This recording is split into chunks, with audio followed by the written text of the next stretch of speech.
the growth that an audience member can see on a kid when, their first concert and, they're all so nervous, but you can do it, and by the time they get to the end of that second week, they're like their last concert. And I mentioned before we, went on air, they're even doing exchanges with each other. There's just this confidence that just came out of their boots. They're just ready to play, and they've earned, it's confidence, it's stage presence, it's the etiquette that comes along with being a good band or stand partner and a band member. And yeah, you get that in school, but there's such a respect that happens when you're sitting next to all these other players who can play as good or better than you.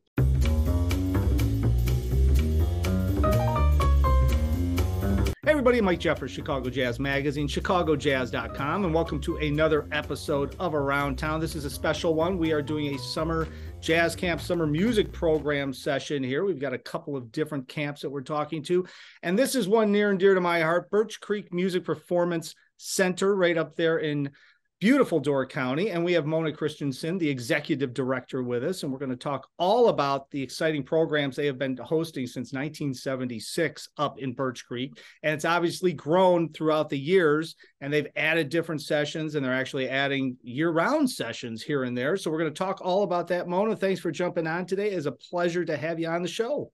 Thank you so much. This is a real treat for me, Thanks for having me. Absolutely.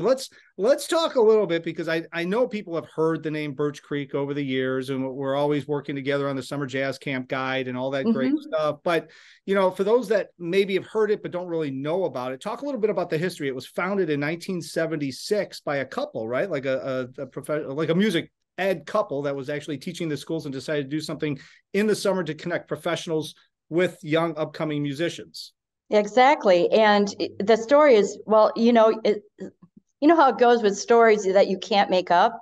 Yep. This is a story you can't make up. A professor at the American School in Chicago and his wife, she was a pharmacist, bought property across the street, an A-frame. And within a year, they had heard from a farmer that the 40 acres across the street were going to be for sale. So the next thing you know, they bought the 40 acres, and on the property was a farmhouse, a barn, and a granary. And that's what started Birch Creek. Actually, the first year, it was 16 guitar students at the A-frame. And this is before camps were licensed or anything like that. They just figured it out, Yeah. And once they bought the property, then kids were actually, going through the farmhouse for meals, and they were sleeping on the downstairs and upstairs of the granary, and they were doing all kinds of things. So over the years, we have 9 buildings.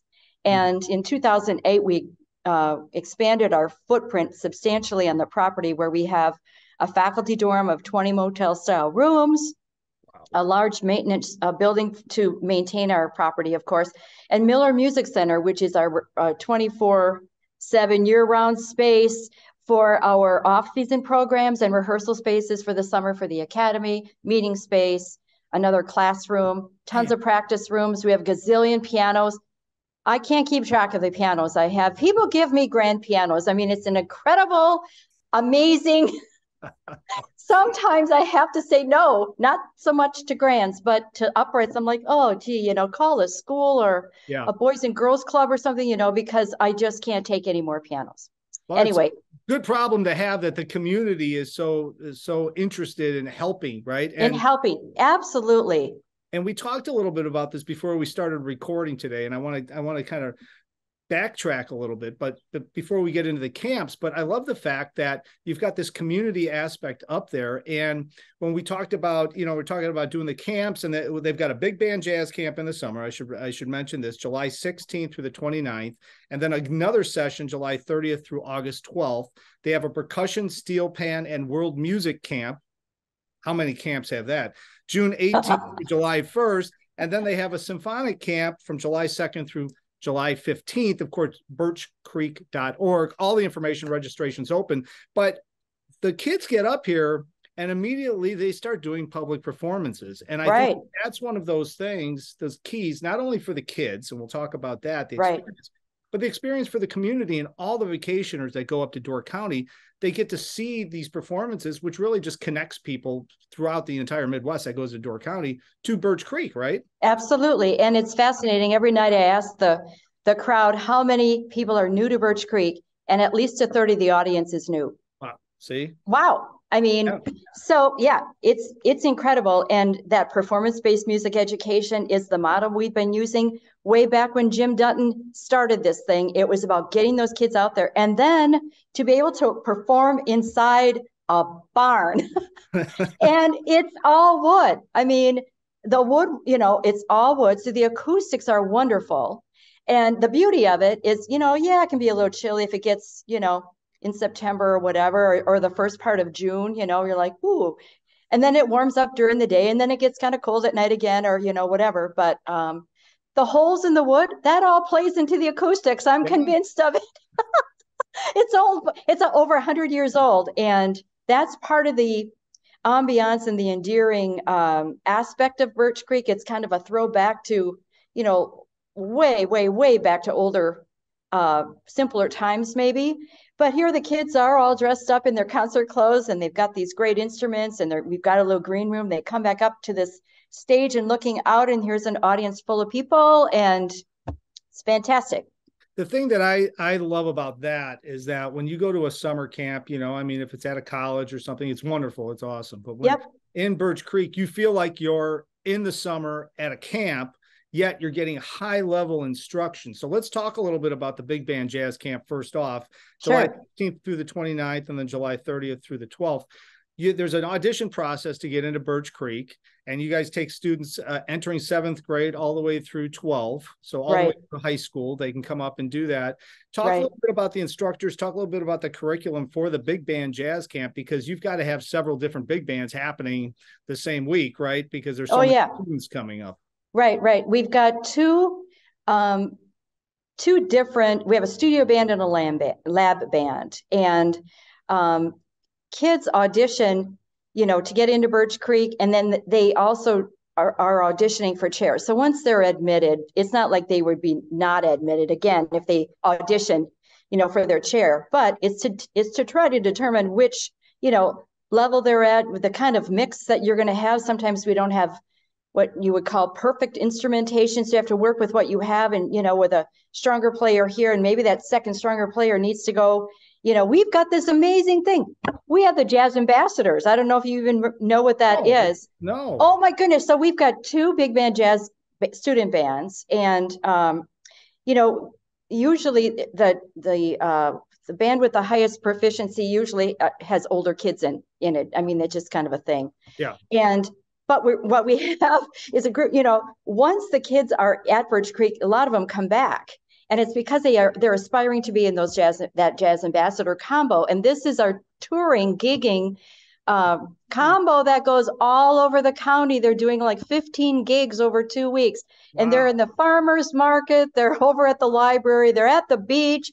They're over at where these tourists are. There's a winery down the street. They're all over the county. And these kids are doing, obviously that's not big band. There's only 5 players, but they're doing cool jazz and they're doing all kinds of fun stuff. And they have their own director. And, their first gig is Tuesday. So they come on Sunday, they quick get their first rehearsal in Sunday night. They do their rehearsals Monday during the day, and boom, that group is on the road. That's kind of like our roadie group. It's awesome. It's just so awesome. The other 2 bands are auditioning on Monday for chairs. And actually we auditioned twice. So there's no chance that there's any communication about the proficiency level. Yeah. One is which band, and then we also audition for combos. So running at the same time is this big band, but then there's also the combo session that's writing parallel right with it. So the kids are performing, in their big group, but then in pre-concert things like that too. They're out in the gazebo with all these benches around it, with concert goers listening to the students outside, and they're listening to the combo groups. The thing that I love about that is, as a professional musician, you cannot get this kind of playing experience hands-on at this age. Usually you just can't. You can't.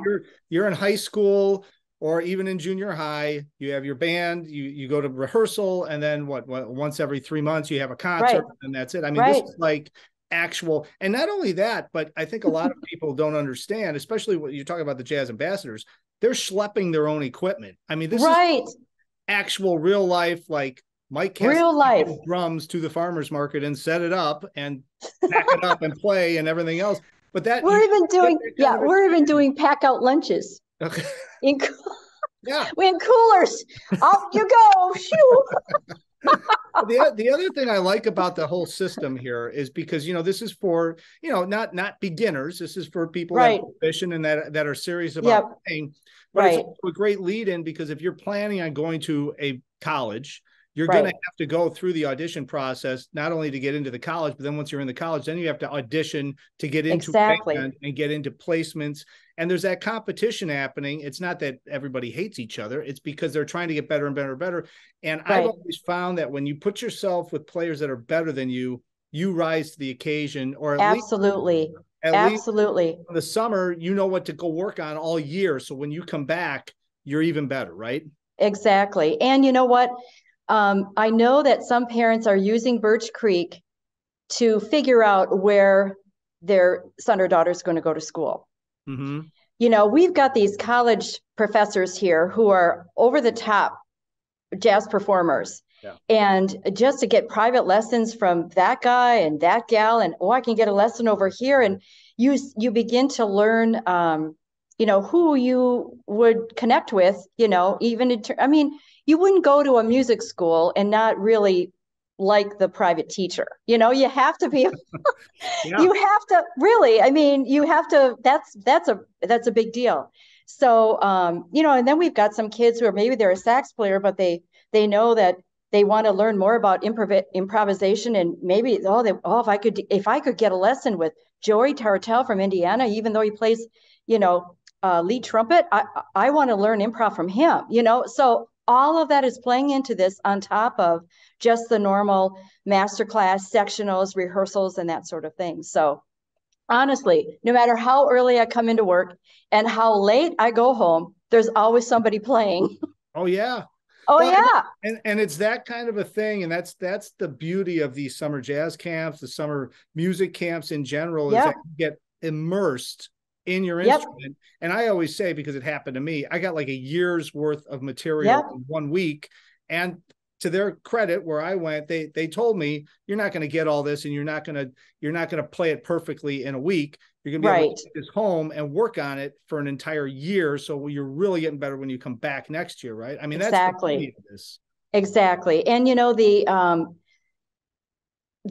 growth that an audience member can see on a kid when, their first concert, and, they're all so nervous, but you can do it, and by the time they get to the end of that second week, they're like their last concert. And I mentioned before we, went on air, they're even doing exchanges with each other. There's just this confidence that just came out of their boots. They're just ready to play, and they've earned, it's confidence, it's stage presence, it's, the etiquette that comes along with being a good band or stand partner and a band member. And you get that in school, but there's such a respect that happens when you're sitting next to all these other players who can play as good or better than you. It's so good, and that so rewarding. Just so rewarding for me. I just pinch myself every day from percussion session all the way through big band jazz. I'm like, how can I be living in this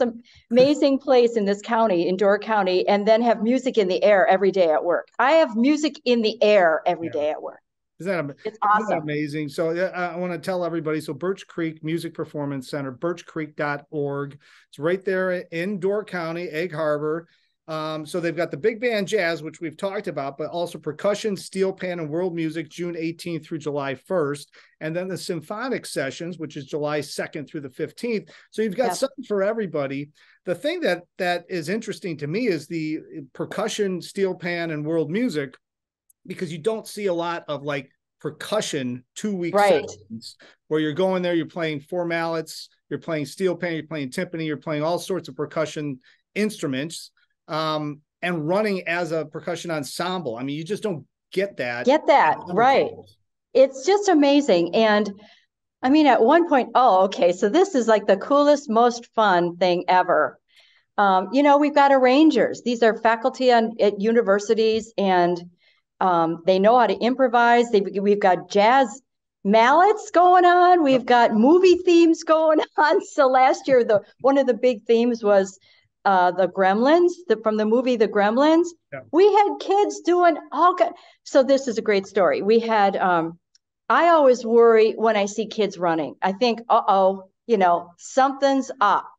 And and I'm thinking, where are those kids going? I couldn't figure out what was going on. This music is playing. I'm like, why are those two kids loose? I'm thinking, well, come to find out, they were the sound effects, and they had the noisemakers coming in through the back open air windows that we have in the back of the barn and making goofy noises during the theme, a song of this grim.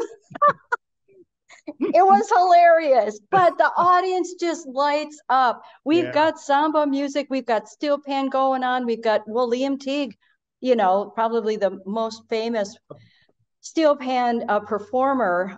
He's known all over the world, he's teaching steel pan here, and it's just fantastic. What do they call them? Lightning, hands of lightning, Oh yeah. Yep. Yeah. That's the thing though, like steel pan. And I don't know what the audition process is for steel pan, but I know, you have the C pans, you have the D pans, you have the tenors, you have the bass. I've played in the steel pan ensembles, as you can tell that I'm talking about. But they're not accessible in high schools, especially. No. Even in colleges, it's somewhat rare, but especially not in high school. So this is a great opportunity. If you go up there, if you're interested in percussion, you can actually get a little taste of steel pan if you're up there and see what it all is, so that if you want to continue on into that too, I think. Sure. Yeah. And I have to tell you, the majority of the kids have zero experience in pan, and they're still performing at the end of the week. Maybe the tune isn't, super fast, but they're doing it and they're jamming. And you know what? We teach kids how to dance too, because you can't do steel pan without doing a two-step. Right. That's right. Well, and for everybody watching this, the marimba, xylophone, glockenspiel, the chimes, everything like that, all that stuff, the vibes. But then you have steel pan set up in fifths. And it's just a completely different animal. So if you're able to go get a taste of this when you're up doing a percussion camp, it's worth eons, because you're going to know what it is, and you might actually get interested, because if you can really play a steel pan, you're going to be able to use that in a lot of different settings, And I think it's surprising to the audience when they learn that the little pockets of steel around the edge are not in piano order. Right. They're like, oh, you're kidding. No, I'm like, yeah, see? Yeah, it's hard. It is very hard to play a steel pan. It's hard. And that's why, there's there's a lot of woodshedding going on in our rehearsal spaces to be ready for that first concert. And it's fascinating too, because we have our opening night is Thursday, June 22nd. And it's percussion session. So they came on Sunday. Faculty, of course, will be playing some of their own pieces, and also with the students. And students will be playing that night. I mean, 4 days. They're here. Here you go. Well, you bring up a great point. And just before we wrap things up here, but of course, Birch Creek Music Performance Center, birchcreek.org. Everything's linked up below. And I appreciate Mona jumping on today. But you bring up that the practice element of it is something that you can't replicate either, because it's one thing if you're practicing at your house. It's another thing if you've got a deadline, you got to learn this entire piece. You got 4 days to learn it, and you're immersed with all these other people that are practicing as well. And it's like, well, okay, you know what? I'm done for the night. And then you look over and so is still practicing. You know what? All right, I'm going to practice another 20 minutes. I mean, exactly like what real life is if you're a musician. So it's a great atmosphere. Great atmosphere. And at the end of every jazz concert night, volunteers are going home. We're locking things up. The barn's locked up, all this stuff. And I'm walking out through our rehearsal center, and we've got kids jamming, and they will jam until curfew. And I'm like, you have to be in bed by 11, but they're just going at it. And that is what they can't wait for. They're actually rotating their combos through after a concert. So that because they, they might be playing that next night, Yep. Yep. Well, I mean, that's something that you cannot simulate at home. Right. They really, a summer camp is ideal for, and it really gives you an incredible playing opportunity, but also with the practice, and then also being able to connect with all these professionals throughout the entire country. Oh my goodness. You can't make that part up. And I think that's really a benefit, when you go to a university camp, and hey, I was in that world for a long time. The kids are exposed to the faculty in that university. They might bring in other folks, community folks and things, but really it's about, promoting that university. They want those kids to go to school there, Yep. Yep. But here at Birch Creek, we're open, and we've got faculty coming from all over the country. Oh my goodness, Eastman, Texas, Berkeley, Miami, DePaul, Lawrence, Madison, Minneapolis. I mean, they're coming in from all over the place. And what an opportunity. Iowa University, or University of Iowa is another one. What an opportunity for these kids to experience these faculty from all over. So it kind of like opens up their mind to think, gosh, maybe I could go to school there too. So it's an amazing network to tap into. That's I think one of the best side benefits that we have here is that experience too. 100%, 100%. All right, so let's tell everybody, birchcreek.org. We've got the Big Band Jazz, July 16th through the 29th, and July 30th through August 12th. Percussion, steel pan, and world music, June 18th through July 1st. And of course, the symphony session, which is July 2nd through the 15th. All the information, birchcreek.org. Mona, thank you so much for jumping on today. It was Yay! talking about all this. You and I could talk about this for another 2 I know. hours. We could keep going. Thank you so much. And I encourage everybody to go check out the website, get all the information. They have programs going in the fall as well for adults. So make sure you check that out if you're an adult, so you can see all that information as well. Thanks so much for having me. I appreciate it. Absolutely. And of course, as I always say, thank you all for watching. All the information is on chicagojazz.com. And until next time, hopefully I see somebody out on the scene.